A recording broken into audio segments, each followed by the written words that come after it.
Namaste devotees. In this video, I am going to chant a very rare as well as powerful mantra of Guru Raghavendra. This mantra, when heard with devotion for complete 108 times for 21 days, fulfills all wishes quickly. Negative energies will be destroyed and protection will be obtained against any adverse events. Before listening to the mantra, if you are new to the channel, subscribe the channel, press the nearby bell icon and select all option. Also comment as Om Gurudevaya Namaha.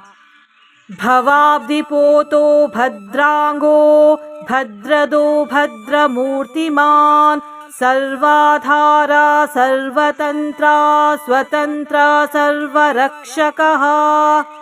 भवाब्दिपोतो भद्रांगो भद्रदो भद्रमूर्तिमान् सर्वाधारा सर्वतन्त्रा स्वतन्त्रा सर्वरक्षकः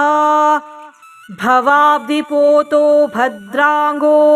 भद्रदो भद्रमूर्तिमान् सर्वाधारा सर्वतन्त्रा स्वतन्त्रा सर्वरक्षकः भवाब्दिपोतो भद्रांगो भद्रदो भद्रमूर्तिमान् सर्वाधारा सर्वतन्त्रा स्वतन्त्रा सर्वरक्षकः भवाब्दिपोतो भद्रांगो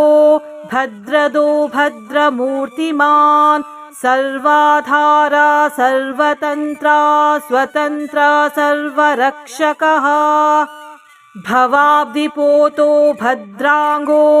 भद्रदो भद्रमूर्तिमान् सर्वाधारा सर्वतन्त्रा स्वतन्त्रा सर्वरक्षकः भवाब्दिपोतो भद्रांगो भद्रदो भद्रमूर्तिमान् सर्वाधारा सर्वतन्त्रा स्वतन्त्रा सर्वरक्षकः भवाब्दिपोतो भद्रांगो भद्रदो भद्रमूर्तिमान् सर्वाधारा सर्वतन्त्रा स्वतन्त्रा सर्वरक्षकः भवाब्दिपोतो भद्रांगो भद्रदो भद्रमूर्तिमान् सर्वाधारा सर्वतन्त्रा स्वतन्त्रा सर्वरक्षकः भवाब्दिपोतो भद्रांगो भद्रदो भद्रमूर्तिमान् सर्वाधारा सर्वतन्त्रा स्वतन्त्रा सर्वरक्षकः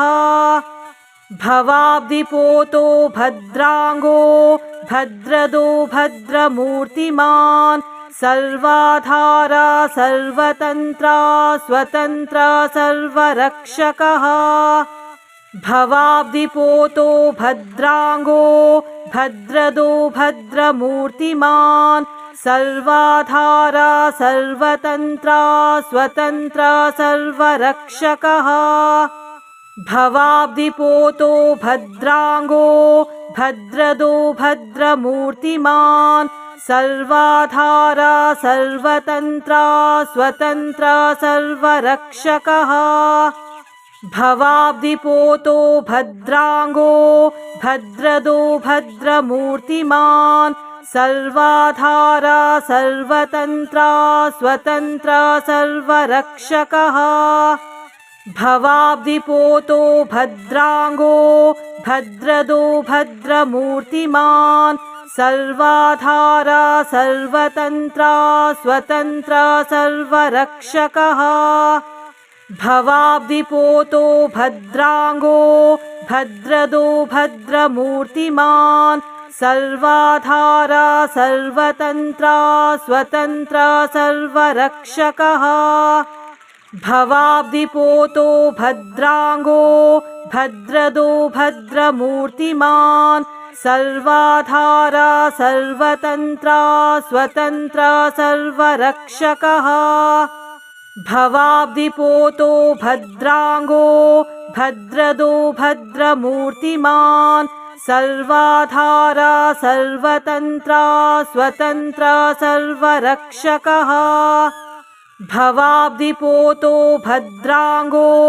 भद्रदो भद्रमूर्तिमान् सर्वाधारा सर्वतन्त्रा स्वतन्त्रा सर्वरक्षकः भवाब्धिपोतो भद्राङ्गो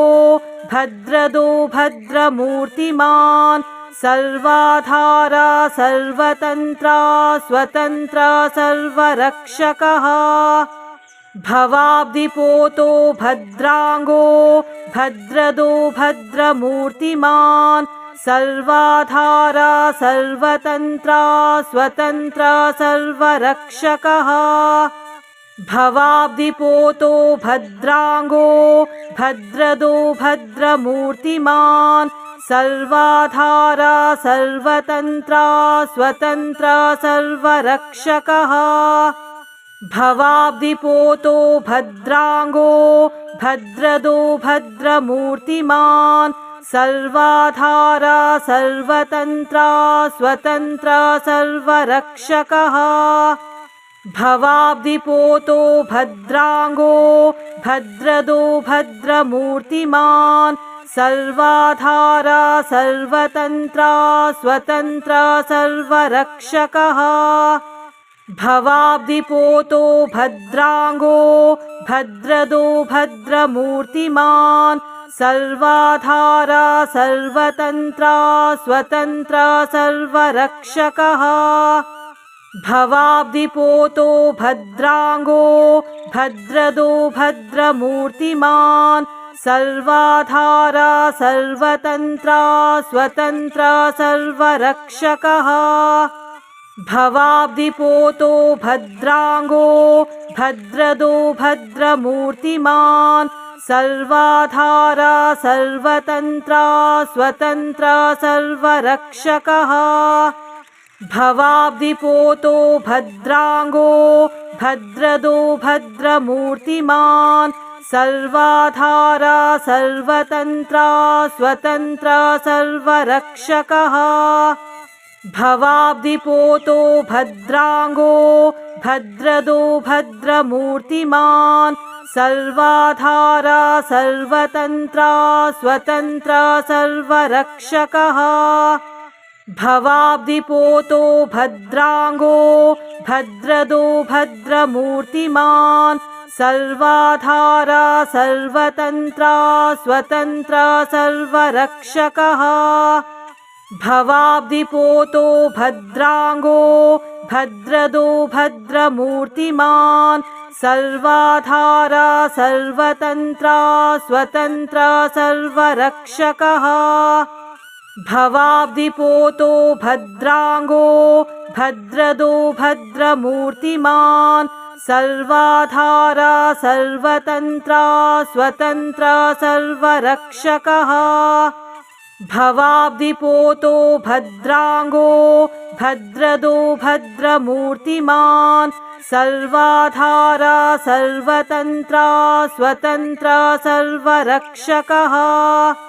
भवाब्धिपोतो भद्राङ्गो भद्रदो भद्रमूर्तिमान् सर्वाधारा सर्वतन्त्रा स्वतन्त्रा सर्वरक्षकः भवाब्धिपोतो भद्राङ्गो भद्रदो भद्रमूर्तिमान् सर्वाधारा सर्वतन्त्रा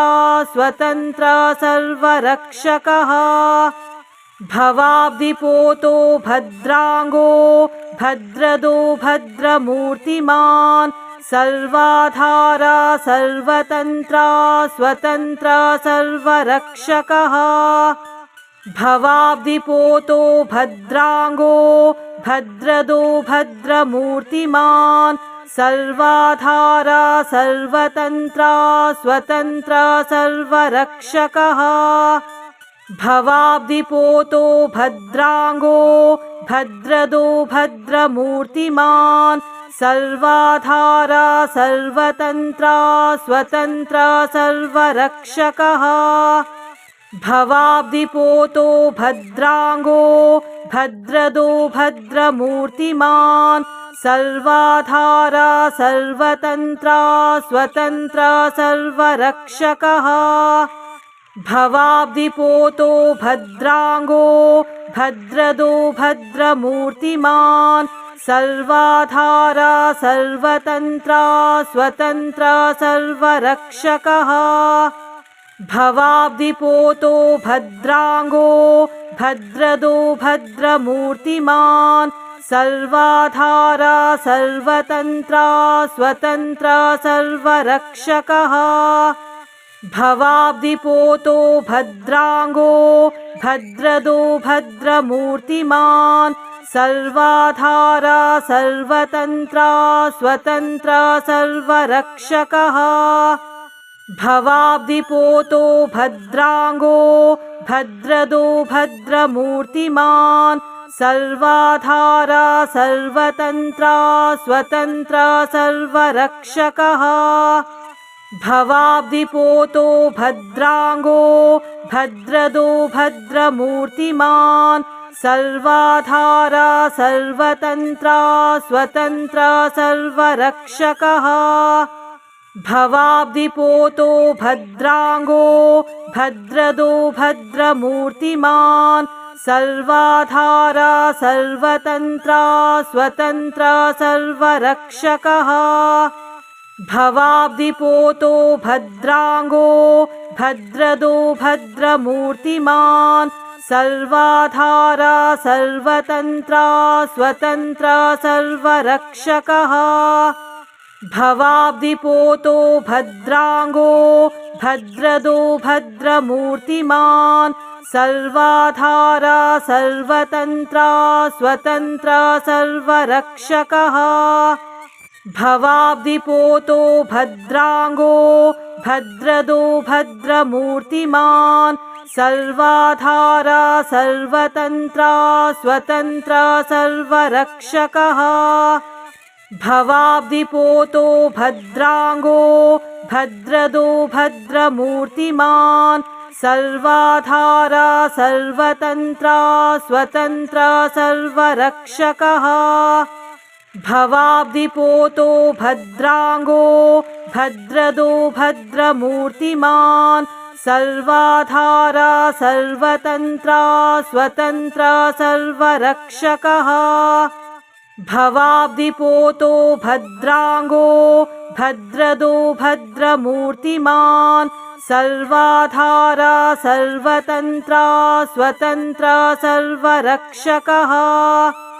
भवाब्धिपोतो भद्राङ्गो भद्रदो भद्रमूर्तिमान् सर्वाधारा सर्वतन्त्रा स्वतन्त्रा सर्वरक्षकः भवाब्धिपोतो भद्राङ्गो भद्रदो भद्रमूर्तिमान् सर्वाधारा सर्वतन्त्रा स्वतन्त्रा सर्वरक्षकः भवाब्धिपोतो भद्राङ्गो भद्रदो भद्रमूर्तिमान् सर्वाधारा सर्वतन्त्रा स्वतन्त्रा सर्वरक्षकः भवाब्धिपोतो भद्राङ्गो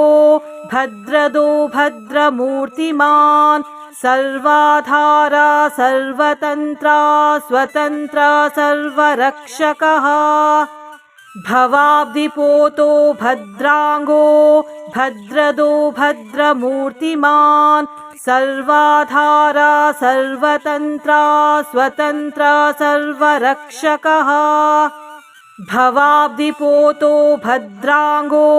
भद्रदो भद्रमूर्तिमान् सर्वाधारा सर्वतन्त्रा स्वतन्त्रा सर्वरक्षकः भवाब्धिपोतो भद्राङ्गो भद्रदो भद्रमूर्तिमान् सर्वाधारा सर्वतन्त्रा स्वतन्त्रा सर्वरक्षकः भवाब्धिपोतो भद्राङ्गो भद्रदो भद्रमूर्तिमान् सर्वाधारा सर्वतन्त्रा स्वतन्त्रा सर्वरक्षकः भवाब्धिपोतो भद्राङ्गो भद्रदो भद्रमूर्तिमान् सर्वाधारा सर्वतन्त्रा स्वतन्त्रा सर्वरक्षकः भवाब्धिपोतो भद्राङ्गो भद्रदो भद्रमूर्तिमान् सर्वाधारा सर्वतन्त्रा स्वतन्त्रा सर्वरक्षकः भवाब्धिपोतो भद्राङ्गो भद्रदो भद्रमूर्तिमान् सर्वाधारा सर्वतन्त्रा स्वतन्त्रा सर्वरक्षकः भवाब्धिपोतो भद्राङ्गो भद्रदो भद्रमूर्तिमान् सर्वाधारा सर्वतन्त्रा स्वतन्त्रा सर्वरक्षकः भवाब्धिपोतो भद्राङ्गो भद्रदो भद्रमूर्तिमान् सर्वाधारा सर्वतन्त्रा स्वतन्त्रा सर्वरक्षकः भवाब्धिपोतो भद्राङ्गो भद्रदो भद्रमूर्तिमान् सर्वाधारा सर्वतन्त्रा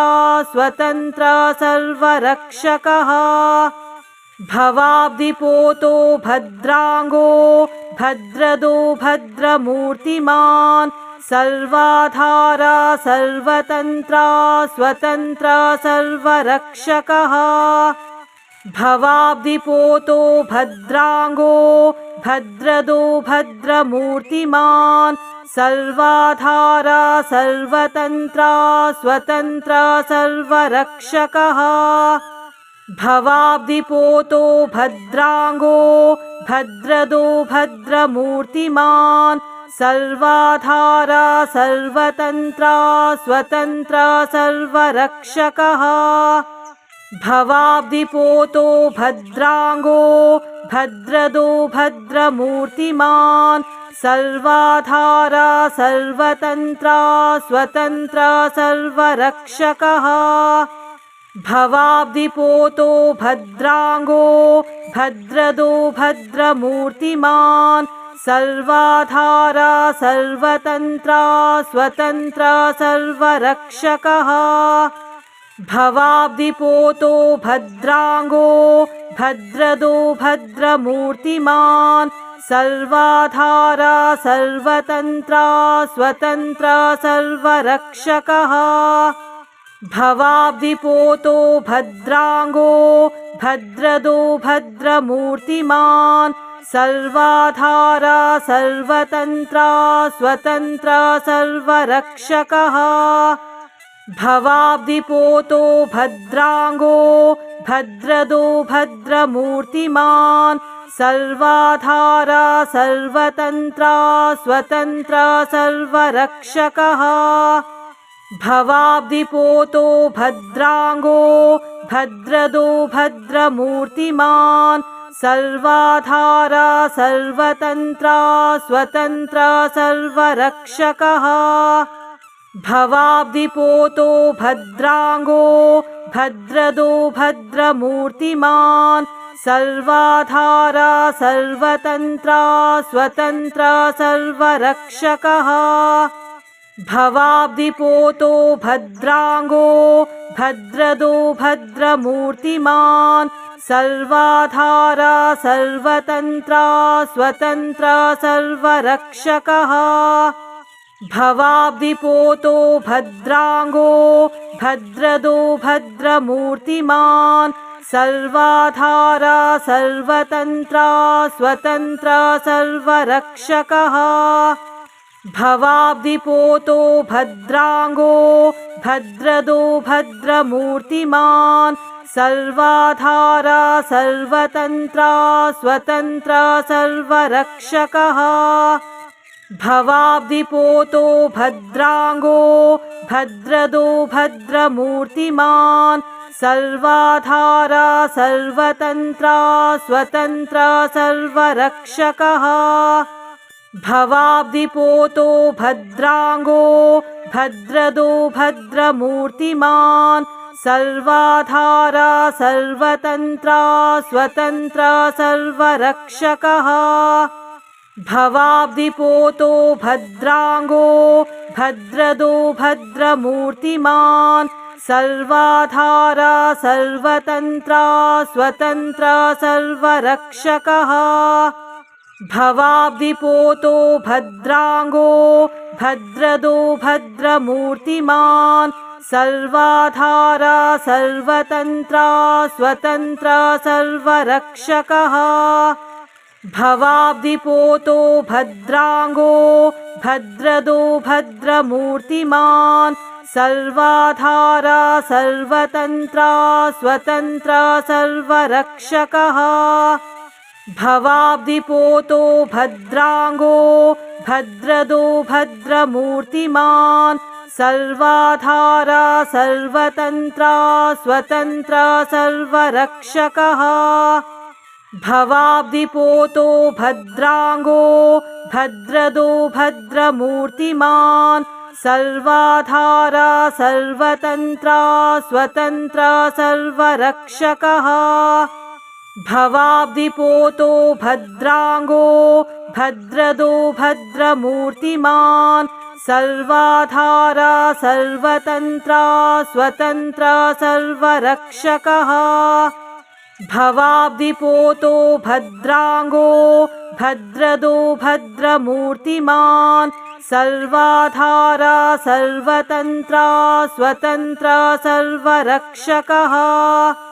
भवाब्धिपोतो भद्राङ्गो भद्रदो भद्रमूर्तिमान् सर्वाधारा सर्वतन्त्रा स्वतन्त्रा सर्वरक्षकः भवाब्धिपोतो भद्राङ्गो भद्रदो भद्रमूर्तिमान् सर्वाधारा सर्वतन्त्रा स्वतन्त्रा सर्वरक्षकः भवाब्धिपोतो भद्राङ्गो भद्रदो भद्रमूर्तिमान् सर्वाधारा सर्वतन्त्रा स्वतन्त्रा सर्वरक्षकः भवाब्धिपोतो भद्राङ्गो भद्रदो भद्रमूर्तिमान् सर्वाधारा सर्वतन्त्रा स्वतन्त्रा सर्वरक्षकः भवाब्धिपोतो भद्राङ्गो भद्रदो भद्रमूर्तिमान् सर्वाधारा सर्वतन्त्रा स्वतन्त्रा सर्वरक्षकः भवाब्धिपोतो भद्राङ्गो भद्रदो भद्रमूर्तिमान् सर्वाधारा सर्वतन्त्रा स्वतन्त्रा सर्वरक्षकः भवाब्धिपोतो भद्राङ्गो भद्रदो भद्रमूर्तिमान् सर्वाधारा सर्वतन्त्रा स्वतन्त्रा सर्वरक्षकः भवाब्धिपोतो भद्राङ्गो भद्रदो भद्रमूर्तिमान् सर्वाधारा सर्वतन्त्रा स्वतन्त्रा सर्वरक्षकः भवाब्धिपोतो भद्राङ्गो भद्रदो भद्रमूर्तिमान् सर्वाधारा सर्वतन्त्रा स्वतन्त्रा सर्वरक्षकः भवाब्धिपोतो भद्राङ्गो भद्रदो भद्रमूर्तिमान् सर्वाधारा सर्वतन्त्रा स्वतन्त्रा सर्वरक्षकः भवाब्धिपोतो भद्राङ्गो भद्रदो भद्रमूर्तिमान् सर्वाधारा सर्वतन्त्रा स्वतन्त्रा सर्वरक्षकः भवाब्धिपोतो भद्राङ्गो भद्रदो भद्रमूर्तिमान् सर्वाधारा सर्वतन्त्रा स्वतन्त्रा सर्वरक्षकः भवाब्धिपोतो भद्राङ्गो भद्रदो भद्रमूर्तिमान् सर्वाधारा सर्वतन्त्रा स्वतन्त्रा सर्वरक्षकः भवाब्धिपोतो भद्राङ्गो भद्रदो भद्रमूर्तिमान् सर्वाधारा सर्वतन्त्रा स्वतन्त्रा सर्वरक्षकः भवाब्धिपोतो भद्राङ्गो भद्रदो भद्रमूर्तिमान् सर्वाधारा सर्वतन्त्रा स्वतन्त्रा सर्वरक्षकः भवाब्धिपोतो भद्राङ्गो भद्रदो भद्रमूर्तिमान् सर्वाधारा सर्वतन्त्रा स्वतन्त्र सर्वरक्षकः भवाब्धिपोतो भद्राङ्गो भद्रदो भद्रमूर्तिमान् सर्वाधारा सर्वतन्त्रा स्वतन्त्र सर्वरक्षकः भवाब्धिपोतो भद्राङ्गो भद्रदो भद्रमूर्तिमान् सर्वाधारा सर्वतन्त्रा स्वतन्त्र सर्वरक्षकः भवाब्धिपोतो भद्राङ्गो भद्रदो भद्रमूर्तिमान् सर्वाधारा सर्वतन्त्रा स्वतन्त्र सर्वरक्षकः भवाब्धिपोतो भद्राङ्गो भद्रदो भद्रमूर्तिमान् सर्वाधारा सर्वतन्त्रा स्वतन्त्र सर्वरक्षकः भवाब्धिपोतो भद्राङ्गो भद्रदो भद्रमूर्तिमान् सर्वाधारा सर्वतन्त्रा स्वतन्त्र सर्वरक्षकः